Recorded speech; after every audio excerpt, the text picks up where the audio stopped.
જૂનાગઢમાં મહાશિવરાત્રિના દિવસે શિવાલયોમાં ભક્તોનું ઘોડાપૂર ઉમટ્યું છે. તો સોમનાથ, જૂનાગઢ સહિતના મંદિરોમાં ભક્તોનું ઘોડાપૂર ઉમટી પડ્યું હોય તેવું દેખાઈ રહ્યું છે. તો મહાશિવરાત્રિના મેળામાં વિદેશી ભક્તો પણ ઉમટ્યા છે. ત્યારે સવારે મહાદેવનો 16 પૂજન કરવામાં આવ્યું. તો બપોરે 12 વાગે મહાઆરતી પણ કરવામાં આવશે. આ ઉપરાંત ભાંગના પ્રસાદનું પણ વિતરણ કરવામાં આવી રહ્યું છે. ત્યારે વિવિધ પૂજાઓનું પણ આયોજન કરવામાં આવ્યું છે. ત્યારે સાંજે 7 વાગ્યાથી સાધુ સંતોની પરંપરાગત રવેડી પણ યોજાશે.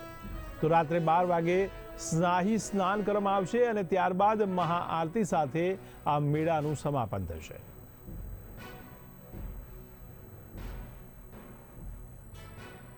તો મહાશિવરાત્રિને લઈને દેશ વિદેશમાંથી સંતો મહંતો ઉમટી પડ્યા છે. ત્યારે શિવાલયોમાં હાલ ભક્તોનું ઘોડાપૂર જોવા મળી રહ્યું છે.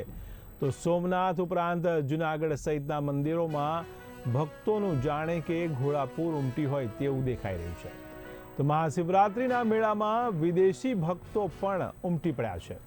ત્યારે સવારે ભગવાન મહાદેવના 16 પૂજન કરવામાં આવ્યું. આ ઉપરાંત બપોરે 12 વાગે મહાઆરતી પણ કરવામાં આવશે.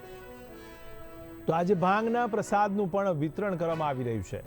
આ ઉપરાંત વિવિધ પ્રકારની પૂજાઓનું પણ આયોજન કરવામાં આવ્યું છે. ત્યારે સાંજે 7 વાગ્યાથી સાધુ સંતોની પરંપરાગત રવેડી યોજાશે.